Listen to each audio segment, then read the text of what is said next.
So today we're at the Côté farm in Whitemud Creek. Don't want to get in their way. They're just getting the machine ready to go to the field. They've got 8 case axial flow 8250s. And here as well, we've got the multi-generational farm, French background. And they'll have 8 combines in the field today. And the next generation, we got Walker and Cruz working on hard to get this machine on the road here, so I don't want to bother them too much. And what was wrong with the machine? You were just doing a in between field checkup or what? We just replaced this baby deck canvas, so we've got a new canvas on there. Just gonna cover it up. Good to finish the season? Good to finish the season. Only has a couple more days, so. You guys have been running case for a long time? Yeah, basically, my grandpa used to run New Holland combines. And then once Holders sold to Rocky Mountain, we kind of switched to Case, because that's the Case dealership in Falher now. Is your grandpa still with us? Yes, he'll be in the field today, yeah. 84 years old, still driving a combine. Really? Yeah. Oh, wow. GPS and everything, knows how to run it. Oh, we got to go with him. What's his name? That's Raymond, or Ray. Ray? Yeah. Okay, yeah, we'll make sure to get some clip hits with him. Yeah, for sure. Is he a character? He's one of a kind. Okay. He's one of a kind, that's for sure. On the channel, there's a lot of interest. There seems to be many French families farming in the Peace Country. Is Côté one of those French families? Absolutely, although I can't speak as well in French as I wish I could. My wife is French, my mother is very French, and my kids actually can speak French. So, yeah, I guess you could say we're a French family. So if I say Moissonneuse-batteuse, you know what I'm talking about? I know it's good. Moissonneuse-batteuse is actually the official name of a combine. I know we grew up here calling it combine, so Fringlish, but the actually official name of a combine in French is Moissonneuse-batteuse, and moisson is harvest, and Moissonneuse-batteuse would be beating up, harvest beat up, or something to that effect. Yeah. Okay, makes sense. So all these farmers in the area, it's certainly not a competition. It's, what do you describe it as? Like if you talk about the Peace Country, I would say, yeah, obviously there's a lot of farmers, but a lot of the relationships that I have with other farmers aren't necessarily like neighbors as much as, 100 kilometers, 200 kilometers away. And it's definitely not a competition. It's a learning. It's kind of like I guess a bit of a learning area, right? You learn from each other, and yeah, it's a lot of friendships there, I guess. How do you feel that your boys are interested in farming, and there'll be another generation taking over the Côté farm? I'm very proud of that. I'll be honest, it's a bit more stressful, even though we're just beginning. Just beginning with some of the kids. One of my boys has been involved for a couple of years now, but it's actually quite stressful on how to balance things and how to get them involved. And yeah, I guess it's a bit more than I thought. Yeah, I'm glad I'm doing it now. And how do you feel about your dad still being on the machinery at 84 years old? Well, he'll tell you we haven't paid him, so he's free labor in my opinion, but no, it's good. I think he does a really good job. He keeps it a bit light in the field for us, a bit more joking around with him here, mostly family on the combines, and yeah, it's actually quite enjoyable.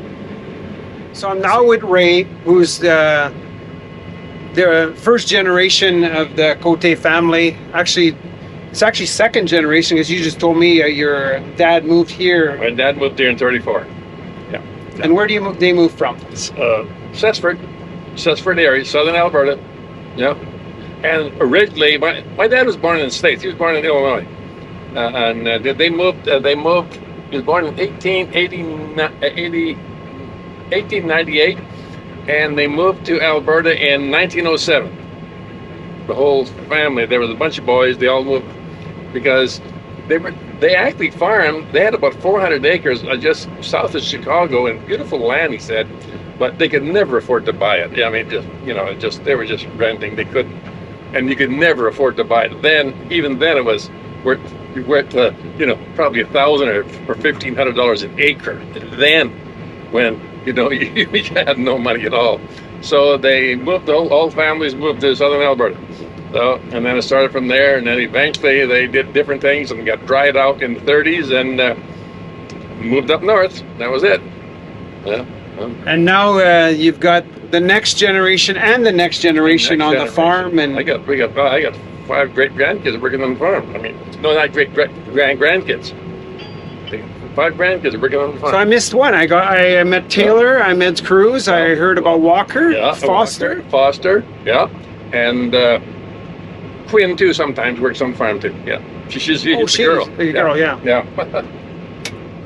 Yeah. No, it's How's that feel? How's it feel still be on the machine at 84? Well, you know, sometimes they don't want me on here, but I don't give it. I really don't care because I like doing it, and I'll do it as long as I feel like doing it. You know, there. End of story. Don't tell me what I'm going to do.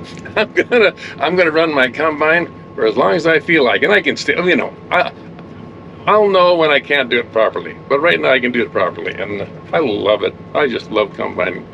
You know, I love the seeding operation. I don't seed itself because you got to commit yourself to a pretty big shift, like, you know, and stuff like that. But no, this is good. I run, you know, 10, 12 hours a day, whatever in the combine, whatever you know. Darren admitted that he hasn't paid your bill in many years. He got that on camera too, I think. I don't. I tell you one thing. I don't do this for money. I haven't been. I've been a non-paid employee for 10 years. Do it for the love of farming. I love farming. I love, especially well, I mean, come on. This is so easy, you know. My God, I remember the first combines. Oh boy, you know. And I put many. I don't think anybody's combined more hours than I have in this area, without a word of a lie. You know, because boy, I've done a lot of combining. So awesome. Yeah, it's just something I love to do. I don't like doing poor crops, but you know, thank God we got a good crop this year. So yeah, good. Yeah. Hey Taylor, thanks for having me today. I heard I couldn't do a video about farming in the northern Alberta without coming to visit your farm. Tell me a little bit about your operations. We're a 4th generation farm out here in Whitemud Creek, Alberta. I'm part of the 4th generation, and I farm with my dad and my grandpa, my uncle, my brothers, a few cousins. Yeah, we're a big family, and everybody kind of helps out. It's kind of fun to have a family business where everybody's still pitching in and kind of doing their part. Is harvesting your favorite time of year?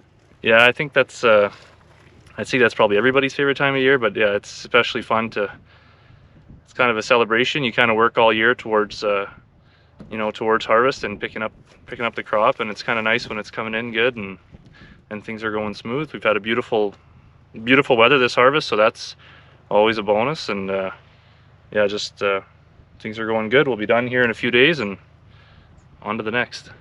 So the landmark that's common around here is the Blue Bridge, and my mother-in-law for sure knew about the Blue Bridge and been prompting me to come. And little did I know that this farm is right by the Blue Bridge, so we'll include some footage of that in there.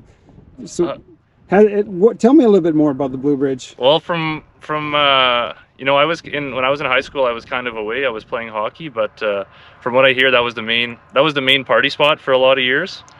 The Blue Bridge parties, and yeah, it's nice and close. We're pretty lucky that they just restored it all last year, so hopefully we get another 10-15 years out of it for sure before they try to take it down. But it's a beautiful river valley, and yeah, we're pretty lucky to have it so close to home.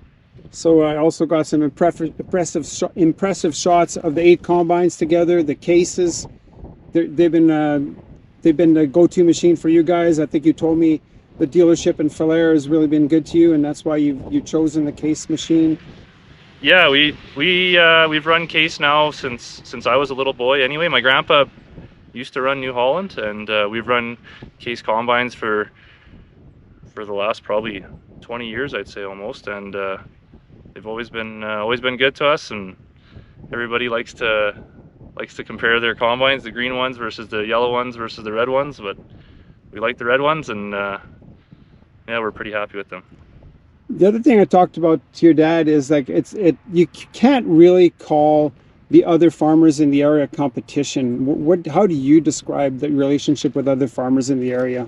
You know, well, even just speak, I could probably say this about everybody in the Peace Country, but especially in Whitemud, you know, if someone's having a bit of a tough harvest, or if someone's fallen behind, the neighbors are very friendly. Everybody's willing to help each other out, and you know, if you need parts somewhere, you can always call somebody if they don't have anything in town. Like, it's just we got a very good community. It has shrunk a little bit over the years, but still very helpful and neighborly community, I should say.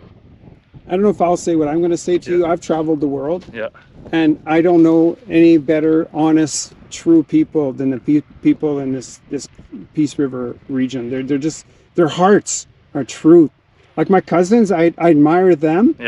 And I admire for them being here all these years and, you know, sticking to what they're doing. And the farming lifestyle is also pure too. Like it's especially when you're doing it with family. Well, that's you know, and we get a lot of help. We have a lot of guys that aren't family as well, but you know, we couldn't do it without them either. But it's pretty cool to be able to be in a business with your dad and uncles and brothers and grandpa still, and very, very blessed that we can all do it all together, and you know, try to you know, we try to, even the ones that aren't family, we try to make sure they feel like they're family when they're working here, and we've been blessed to have lots of good help that isn't family over the years as well. So, but it's yeah, it's all good. The Peace Country is a beautiful place to raise a family, and the farm is probably the best place to raise a family. I got a young daughter myself, growing up on the farm, and another kid on the way here anytime, and I think for them to grow up on the farm is just it'd be a really unique experience for them. I feel very blessed. I got to meet you and your family today. Yes, thank you, Reg. Thank you very much. I feel like we're going to be in touch again. 100%. Yeah. And we'll get some videos, maybe seeding next year. That's another kind of cool time of year. So sounds cool. Right on. Thank you. Yeah,